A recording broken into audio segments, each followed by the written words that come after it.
Hey there, guys, and welcome back to the Travis and Damian Podcast, episode 27. We are available on anchor.fm/Travis Damian Podcast, along with iTunes, Spotify, Google Podcasts, and many more. Today, we're going to briefly dive into the news, and then we're going to talk about our thoughts on The Mandalorian Season 1. Spoilers are going to be there.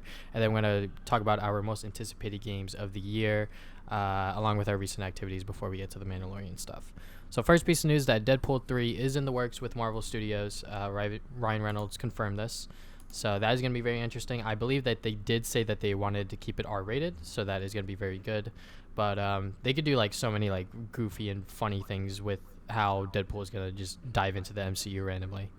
Yeah, like they don't even really have to explain it that well. You could just like show up and be like, I was always here, don't worry.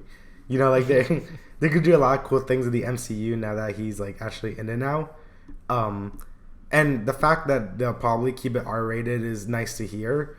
I was afraid they were going to make it like PG-13 and just like kind of ruin what the first two did really well. Even though I don't think that, well, I mean, I think I like Deadpool 1 better than 2, but I thought 2 was still pretty good. And I was worried that the Disney having Deadpool would like ruin the character. But if they want to keep it like the other two movies, then I only see it going up because now Deadpool has like more to riff on because, you know, he's in the MCU now, so. Mm-hmm. But yeah, I mean, there was that Once Upon a Deadpool thing, which was like their experiment of doing a PG-13 Deadpool movie. Yeah. Which is pretty much as Deadpool 2, but PG-13, and then a couple new scenes here and there. But it was okay. It just didn't work because, you know, I know what the R-rated version is. So hopefully, I believe it's not officially confirmed yet, but I believe Disney does want to keep everything, you know, the same that it was. But, you know, however they want to do Deadpool 3, I hope that it does pretty well. Yeah. All right, so we got more Marvel and Disney news. WandaVision is being moved up to 2020 from 2021. And I think this is good because, like, a lot of these Marvel shows are, like, they were, like, pretty far, like, in the future. And I think Disney Plus, like, needs something now that The Mandalorian is, like, over with.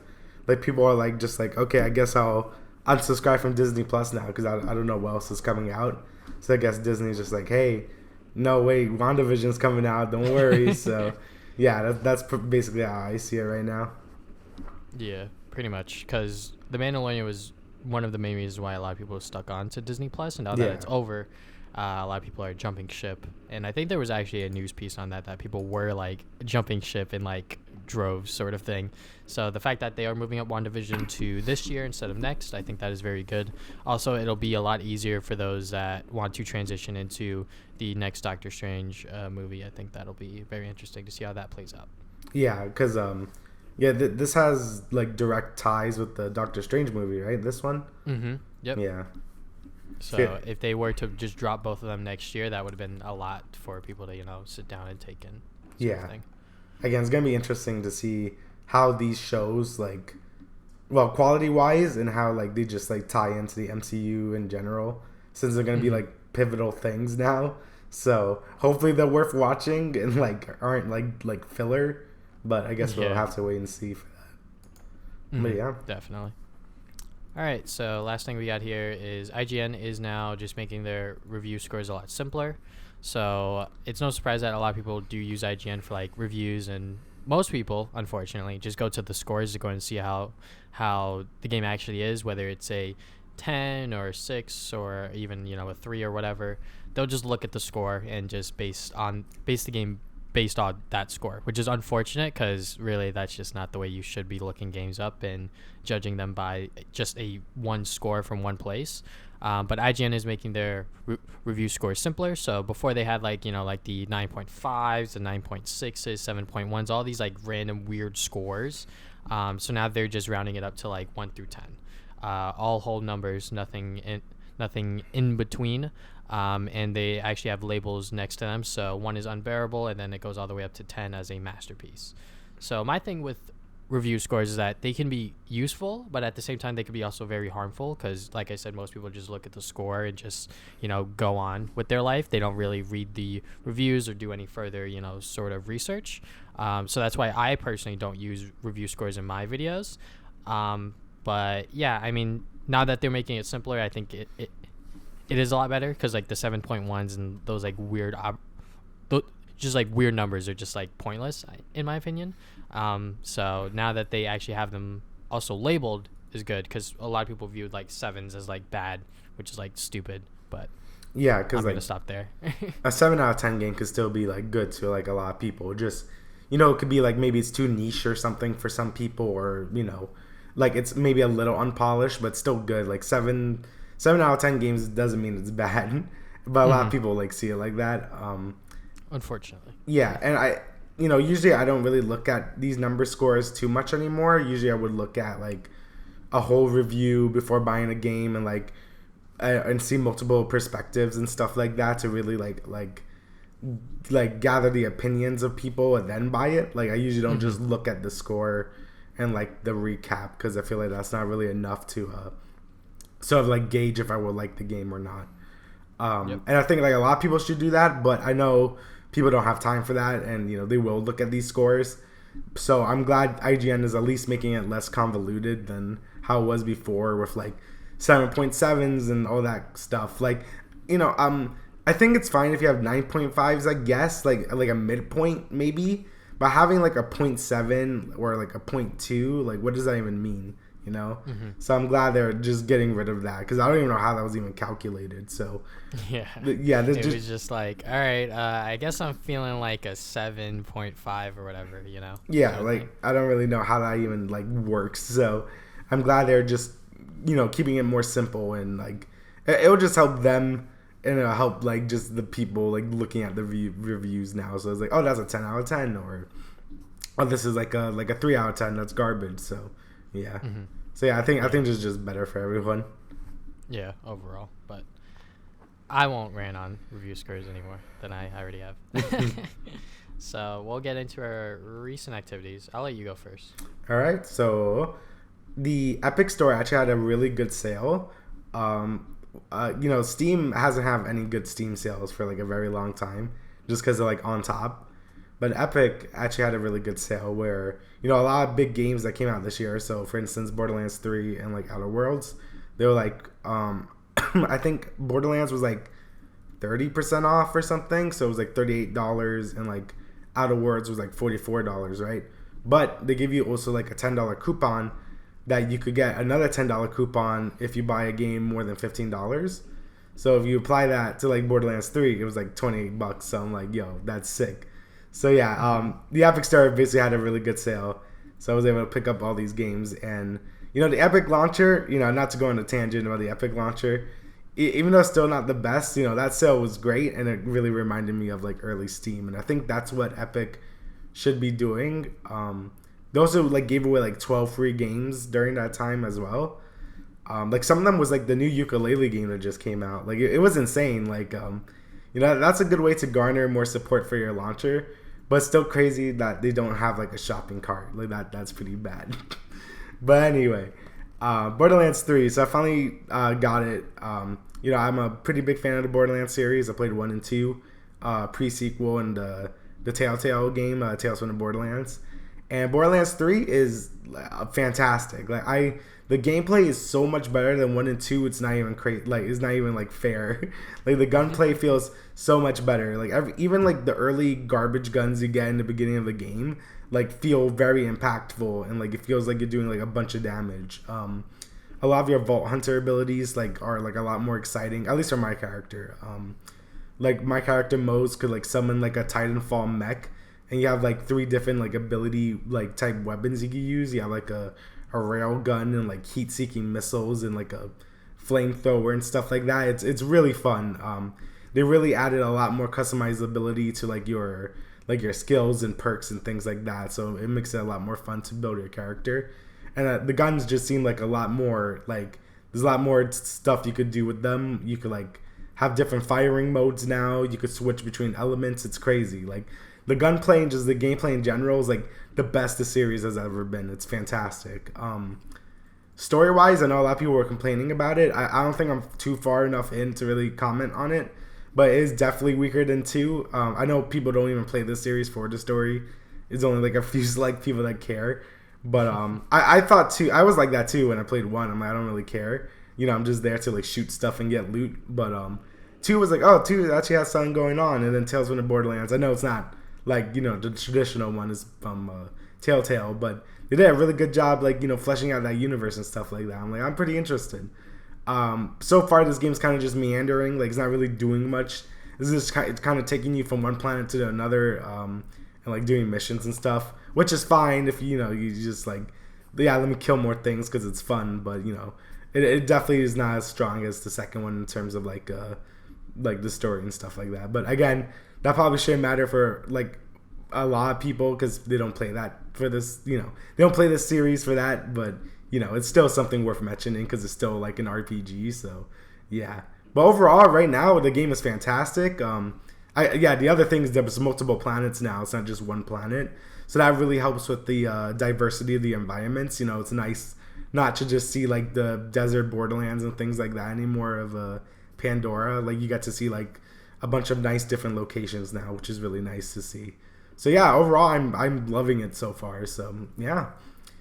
Next game I also bought, all these games I actually bought during the sale, was Outer Worlds, a game by Obsidian.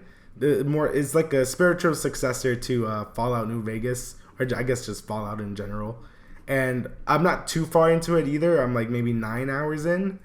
And yeah, so far it's doing a really good job recapturing what I loved about New Vegas. You know, like, there's so many different character options. You know, you just talk to just some random bartender NPC for like 20 minutes and just gathering all this like useless information, but it's just fun to like talk to them and use your different speech skills and stuff like that. It's great.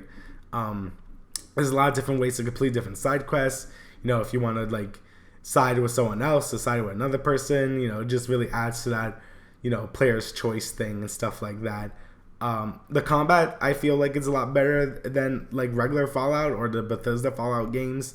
It feels a lot better to like shoot things and stuff like that instead of VATS where you could freeze time and select body parts. You can now slow down time and sort of like shoot that way. It feels more dynamic than VATS, since VATS kind of just like slow the game down where you would select a body part then shoot it off and things like that. But I feel like the gunplay, it's still not great. Like, you know, I would rather be playing Borderlands 3 if it comes to like first person shooters or whatever, but still passable enough for like an RPG like this. So yeah, I think not Bethesda, no, not them. Obsidian really nailed it this time, or not this time. They always nailed it, but they just nailed it. I hope like they can make a sequel to this. Even though I'm not done, I really want more of it.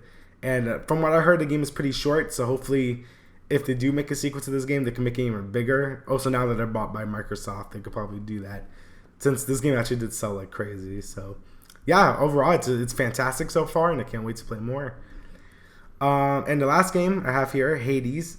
This game is made by the people who made Bastion and Transistor. You know, I love Bastion. That was probably my favorite game of theirs. I like Transistor as well. I just thought I liked Bastion more just because I love the combat in that game. You know, just the art style obviously is like fantastic. And this game borrows a lot from Bastion, except it now makes it into a roguelite, which I also love roguelites, so adds that with roguelite elements. And yeah, it's just Bastion, but it's a roguelite, and it's great. It has a lot of story and stuff like that. Great voice acting that this company seems to be known for. You know, you got like your narrator and things like that, and just like it's great. Fantastic art. You know, again, like from Bastion, the game just looks beautiful. A lot of different weapon variety. You know, there's like a sword, a shield, a spear. You have like a gun. It's weird, even though it's like a Greek type game, like sort of like God of War, where you have different Greek gods helping you out and stuff like that. But yeah, so far it's great. I haven't played too much of it again. But I've been trying to play a little bit more of it lately. But yeah, so far it's a really good roguelite with a lot of things going on, a lot of permanent upgrades to keep you playing and stuff like that, which is always great. I feel like roguelites really hinge on that unlocking stuff as you keep playing, so each run feels like it means something, even though if you lose, like you feel like you're getting something, which is great. You know, it's why I like Gungeon and Isaac so much. You know, each run you can unlock something or progress in another thing, and I think this game does that extremely well. So yeah, so far I'm really enjoying it. I need to play it more before I sort of like rank it in like my roguelike tier list, but so far it's up there. I really enjoy it. So yeah. All right.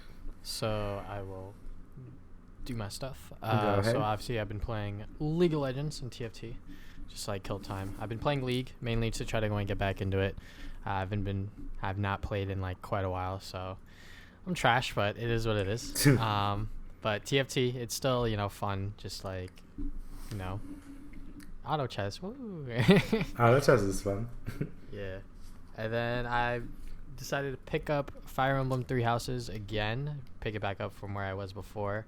And I really just like really dig the gameplay of Fire Emblem. I kind of know what's going on within the story. I'd be lying to you if I said I knew what was going on.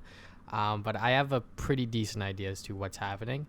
I am playing obviously on the mode where if someone dies, they're just dead forever. So I like restarted the game when someone died because I like messed up, and then when I went back in, they died again, and I was like, fuck it, whatever. I was like, they're dead, whatever. But then I was playing more of Jedi Fallen Order. Mm-hmm. That is a game that I am still really enjoying a lot. Despite me not being the greatest at it, it is still super duper fun to walk around, explore the planets, do my lightsaber things and all that stuff. I've been sort of on a Star Wars high, so I did watch The Rise of Skywalker. I watched it twice. Oh boy. Twice? Oh man. Yeah, I did. But the first time I saw it was the night that it came out, and I really liked it, but I knew that there were flaws in it because, just from like reviews and like just how the movie played out. I'm not going to spoil anything, but, just like how it played out and stuff like that, I was like, okay, I mean, kind of works, but as like a conclusion to like this final like Disney trilogy, which is what people are dubbing it as, it seems like that they had an idea as to what they wanted to do within the first movie from J.J. Abrams, and then Rian Johnson took over, and J.J. didn't really give him any like guidance. He was kind of just like, all right, man, have at it. And there is a interview out there where Rian Johnson was asked if JJ gave him any tips, and he was like, no, he really didn't. And then in this movie, JJ kind of like undo certain things that happened within The Last Jedi and whatnot, and I'm just like, all right, like you kind of told him that he could do what he wanted. And The Last Jedi as a film is already controversial as is. In my opinion, I think it is still like a pretty good like movie, but also as a Star Wars film, I really enjoyed it. But then there are those people that really hate that movie, and I could see why, because it changes a lot of things about the Star Wars mythos. But at the same time, you can't just keep doing the same things over and over again. But I digress. And then I watched it the second time, Rise of Skywalker, and I'm like, all right, I noticed these flaws a hell of a lot more, but it's still a fun movie as a space adventure sort of thing. It's goddamn Star Wars, people. Like, you guys shouldn't be like taking this stuff super seriously, but I could understand why people do, because it is like they're like number one thing that they love, and they grew up with it and this and that. But like, you have to realize that like these movies aren't the same as they were when you were younger, sort of thing. But yeah, the one thing that I will say is that even on the second rewatch, I was like, all right, like the first like 1 to 2 acts, there's like a lot going on in it, and it is moving pretty fast, but like I still like enjoyed it. But the last act with like all of that stuff that was going on, I'm not gonna say anything specific, but if you watch the movie and you know what I'm talking about, the last act of that movie just feels really bad. Like, it feels like bad fan fiction, and there's certain things that happen that I'm just like, why did this happen? What the hell's going on? But at the end of the day, it's over. So if Disney wants to do another Star Wars trilogy, hopefully they'll rely on one director, or actually have like a map as to what they want to do. Because, when it comes to like the MCU stuff, I'm sure when they first started out, they didn't know what they wanted to do exactly. But and then as they moved along, they were like, all right, we kind of like have to like, plan this shit ahead. But with this entire trilogy, it feels like nothing was necessarily planned ahead. But I digress. Rise of Skywalker is still like a fun, space adventure movie. It's just that it has some really glaring flaws. That's all I can really say. Then I watched the Star Wars, the Clone Wars, because they are coming out with a new season later on Disney Plus or whatever. This drew like a lot of hype when like they announced, I believe it was like season 7 or something like that. Yeah. But this is a anthology series, so you can pretty much just jump in wherever you want. But I'm watching the episodes in order because that's just how I want to watch it. But it pretty much, takes place between episode 2 and 3, and you get to see more of, Obi-Wan, Anakin, and the new character Ahsoka, I believe that's her name. Yeah. And all of that stuff, and it's entertaining. I pretty much just watch it as I'm going to bed, sort of thing. So just watching it very casually. A show that I did not expect me to like binge watch and finish is You season 2. And if you guys don't know what You is, it's a Netflix series that pretty much is about this guy who is trying to find the one, but he goes through extreme measures to do so and like keep her happy and this and that. So some people compare it to Dexter, which I could see why, because there is killing in there. Oh. Yeah, straight up like, all right. But yeah, he like just like kills people, like, but not like randomly. He's sort of like a vigilante sort of thing. Like he kills bad people. Oh. That like harm like the one that he's trying to get with. So like season 2, there's obviously a new love interest. It takes place in California instead, or should I say, LA instead of New York. So there's that thing going on, and certain characters come back and this and that. But overall, You season 2, I really liked it, really enjoyed it. I could see why some people don't like it as much as the first season, but you know what? As a follow-up to the first season, I think it does a pretty good job. But I don't know how they're going to do a season 3, because they did tease that at the end, and I'm like, you could have just ended it here, and I would have been fine with that. But anyways, Uncut Gems, the movie with Adam Sandler, where he actually does a pretty good job at acting. Mm-hmm. And yeah, like this movie is really, really good. It's super, super like, about Adam Sandler. He has like this problem where like he like hustles a lot in terms of like jewelry and this and that, and like you'll see how like the movie plays out in terms of like the type of shit that he gets into, and it's just super entertaining and like definitely one of the better movies I've watched this year. Probably top 10, not top 5 in my opinion, but Adam Sandler and the rest of the cast just do a super duper great job, and I really enjoyed how the movie progressed and all this other stuff. I'm not a movie critic, but I enjoyed the movie. That's all I can really say. So, all right. So let's talk about The Mandalorian season 1. So, I didn't watch this show when it first came out. I believe you did, Damien. I watched it like 2 weeks after it came out. Okay, so you jumped in on like the second episode. Yeah. Okay. Yeah.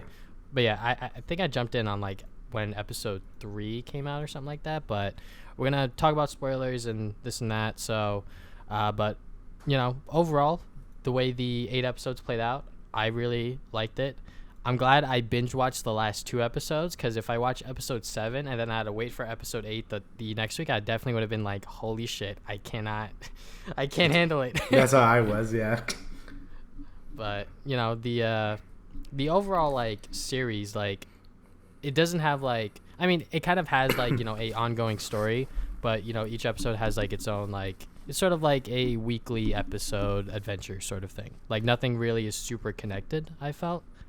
Yeah, I mean, there's like the whole arc where the first 3 episodes are very connected. With getting Baby Yoda and things like that from the out of that planet.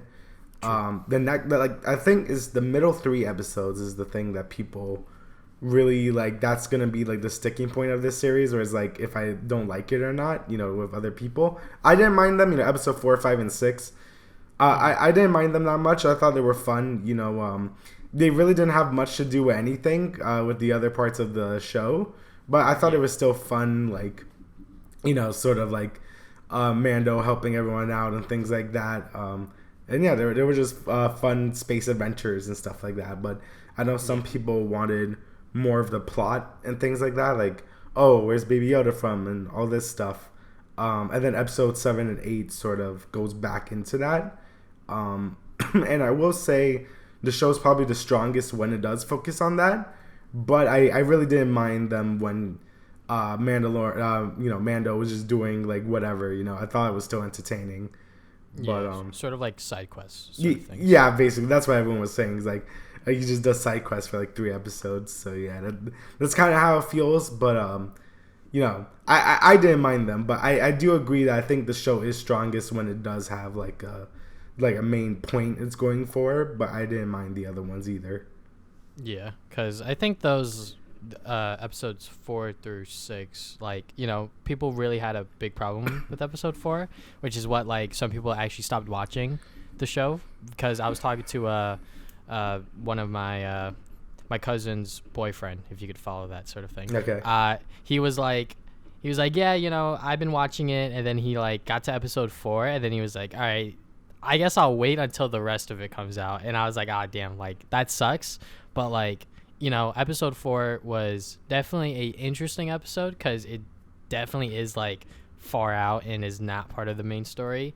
But overall, I like that, you know, he went to save this village sort of thing from the raiders, and you know, shows that Mando has like, I guess, morals now, like he's growing into like, you know, an actual good person sort of thing. Yeah.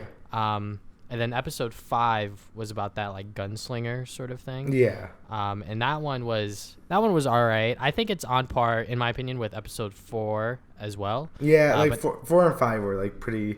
They were like the two that are like felt the fillery, like, you know, the most fillery, I guess.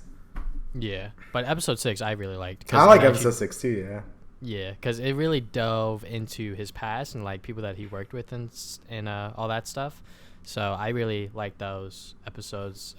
Despite what people say, you know, it's like, you know, it's like filler, this and that.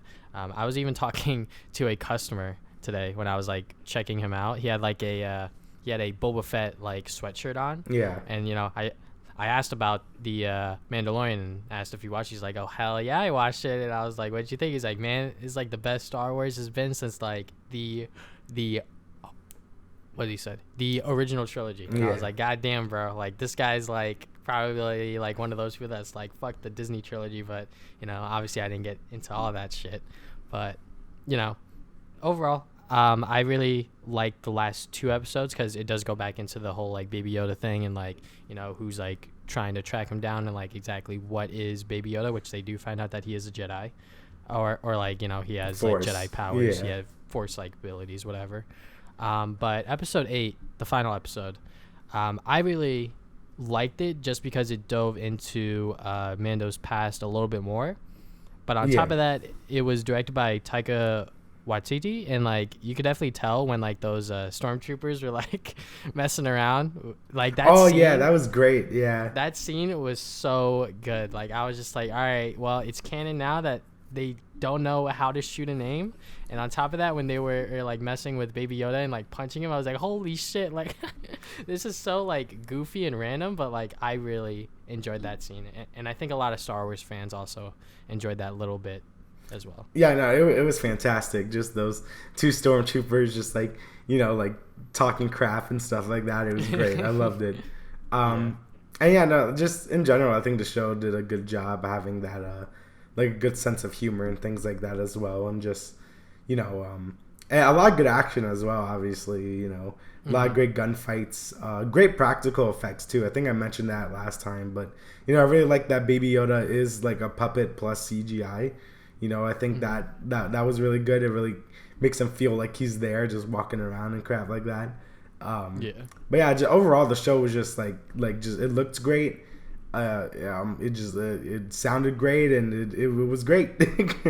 Basically, again, I think that if they are going to do a season 2, I don't know how they're going to handle the criticism of season 1. Like, I don't know if they're going to like abandon those sort of more weekly episodes or if they're going to do more. I'm not too sure. I feel like the show might have more of a focus in the next season since, you know, he has to return Baby Yoda to his home planet, I guess.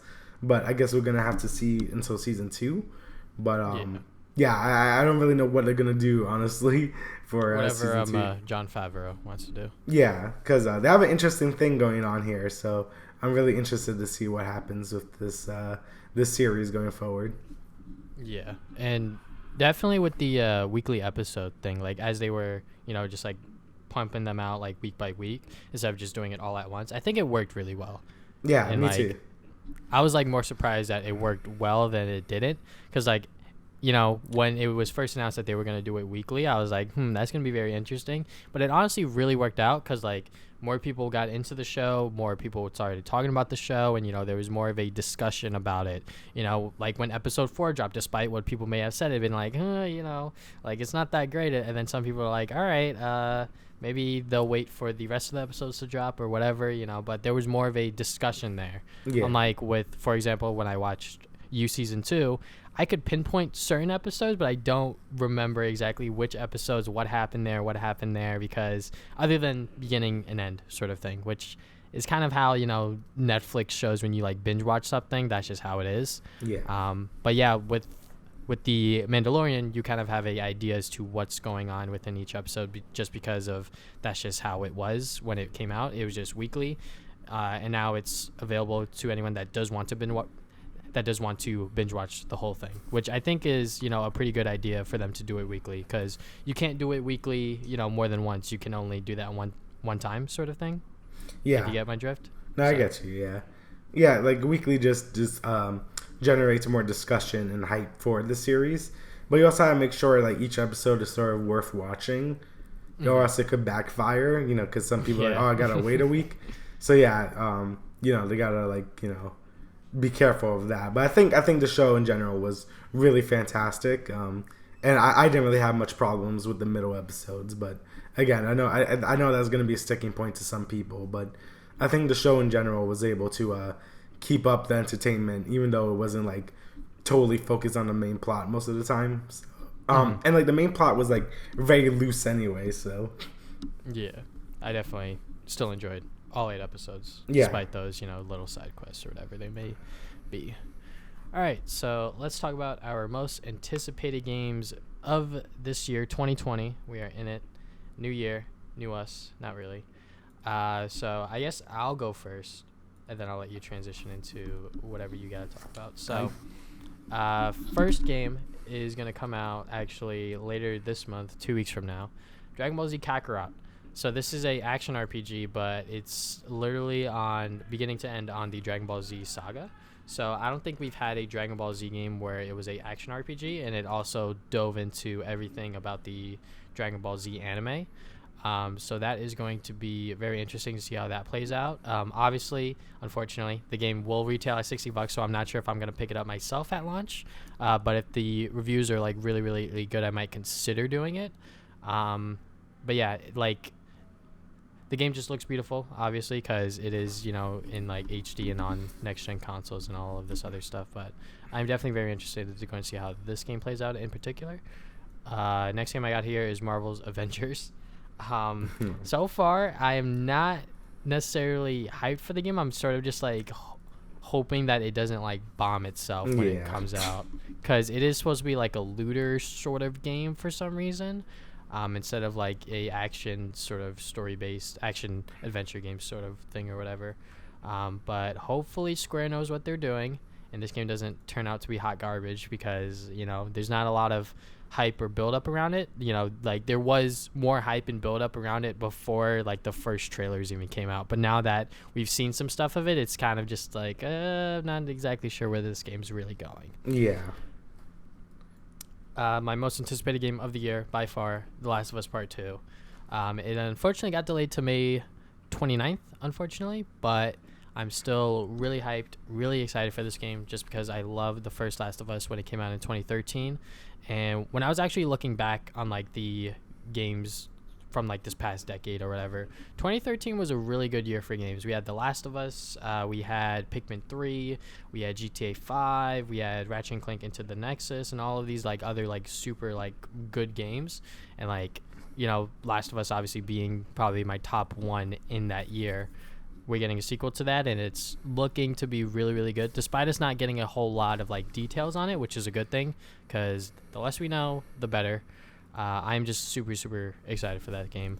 And another PlayStation exclusive I'm looking forward to is Ghost of Tsushima. That is slated for a summer release. We don't have an exact date, but summer for the next installment in Sucker Punch's sort of like new game. And I'm very excited to go and see how this one plays out, just because we haven't seen Sucker Punch in a very, very long time, pretty much since the PlayStation 4's launch, which was Infamous Second Son. But now they are going to release this new feudal Japan sort of a game, and I wonder how this one's going to play out. It's probably going to be, in terms of like gameplay, if I had to guess, it's probably going to be like a Dark Souls like game, because that's just the gameplay style that's super popular these days, which is understandable.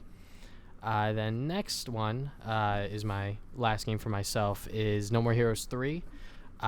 Despite me not playing a lot of No More Heroes 1, and I haven't even played No More Heroes 2, Just like the No More Heroes like series just has like this sort of charm that is like not really replicated on like most other IPs, and the fact that we're finally getting a sequel to No More Heroes 2 from the Wii days is going to be very, very exciting to see.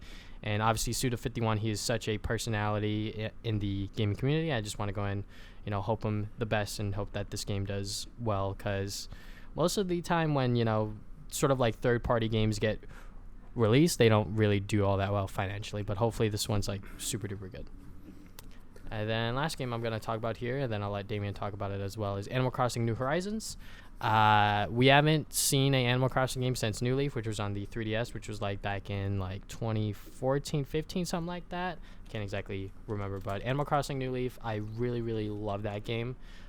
Was that also 2013? And 2012, right? Oh, okay, yeah, 2012. Might have been 2013 for the US.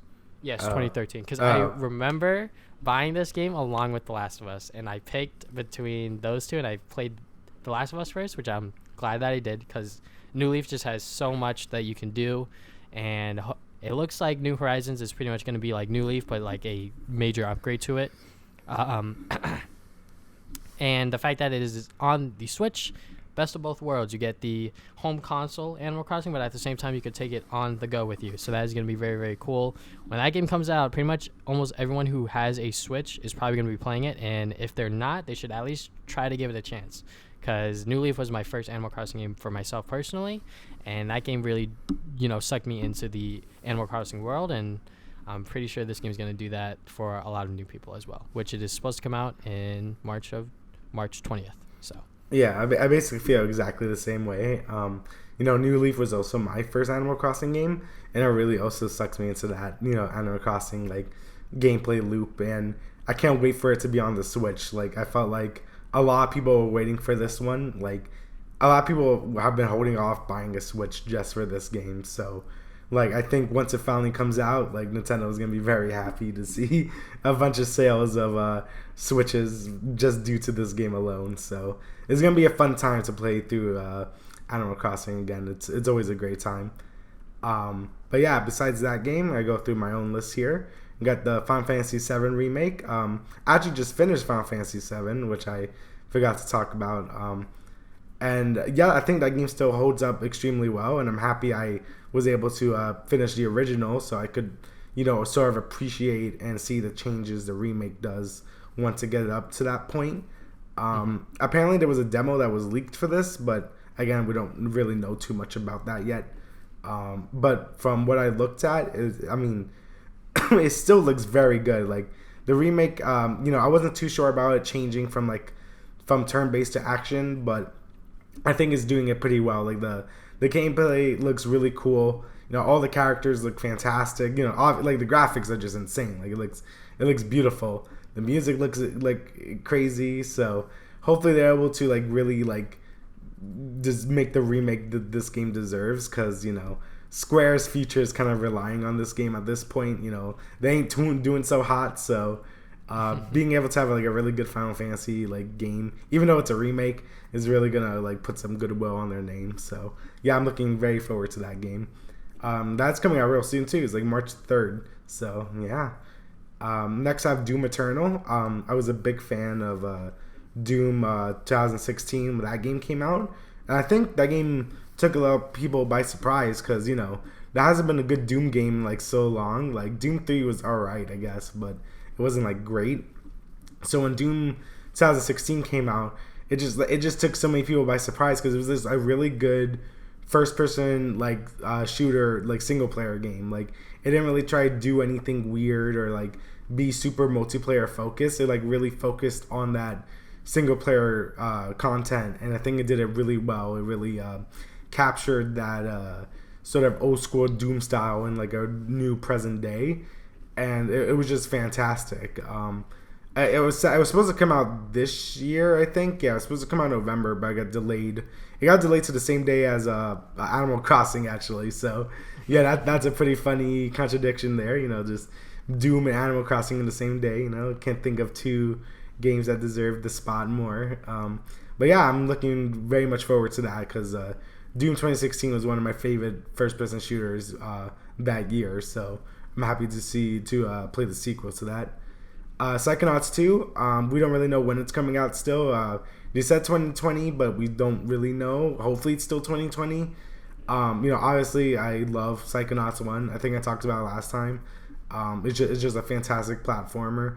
And from the gameplay we saw during E3 and like some other trailers they showed, it looks like the game's still going to be like the same, like just the same style as Psychonauts 1, just, made in HD and in the present day, and it looks fantastic.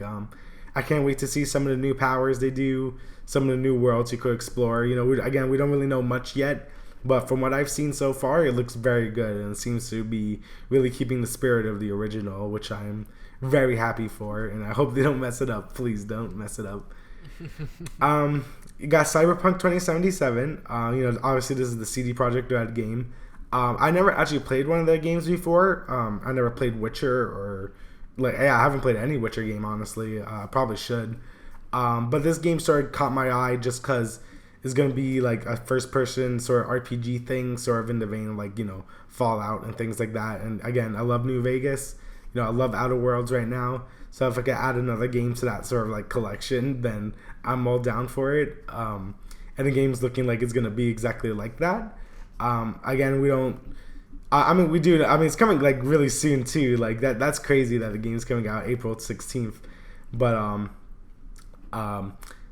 I guess like I honestly I don't really know much about the game now that I'm talking about it. Like besides it being like a giant interactive world and stuff like that, and Keanu Reeves is in there, like it's kind of like hard to really like say what this game really is about, because I like a lot of people don't really know still. Other than it's gonna be like one of like probably the biggest games of next year. So yeah, I'm very much looking forward to that, and hopefully that game. It's probably gonna be good. It's made by CD Projekt Red, so I give them a full benefit of the doubt there. And then last on my list here, I got Ori 2 coming out March 11th. I love Ori 1. It was fantastic. It was a great Metroidvania. Again, like I said before, my only complaint was the combat wasn't that great.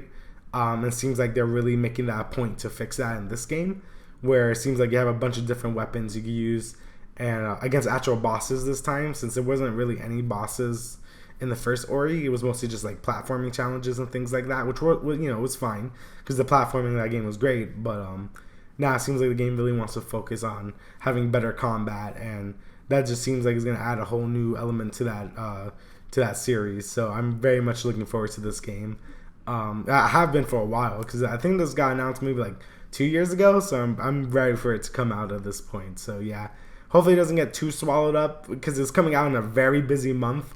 So hopefully it does well, but I don't think it will. But hopefully it does well, and I hope it's good, because it looks fantastic. So yeah. Yeah, March is goddamn packed. I just noticed. Yes, it is. All right. So is there anything else you would like to add, good sir? No, I think that's everything.